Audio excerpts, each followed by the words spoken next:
Во урбаните средини возачите се соочуваат со многу проблеми. Најголеми се просторот за паркирање, честите застои во сообраќајот и загадувањето на животната средина.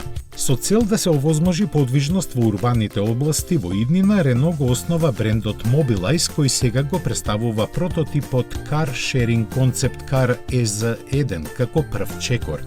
Под чадорот на новата марка, Патрик Лашарпи и неговиот дизајнерски тим треба целосно да го реинтерпретираат системот за мобилност. Задачата е да се најде решение за мобилност што совршено ги исполнува барањата на корисниците, градовите и давателите на услугите. По направеното обемно истражување, самонаблюдување и тестовите од постојните провајдери за споделување автомобили, концептот и дизајнот на EZ1 прототип се развива чекор по чекор како возило со електрично напојување, кое во најголем дел се состои од материјали што може да се рециклираат. Новиот концепт што е во развој ќе овозможи едноставни решенија за градски транспорт, лесни за употреба на повеќе корисници на дневна основа или долгорочно без да мора да се купува возилото.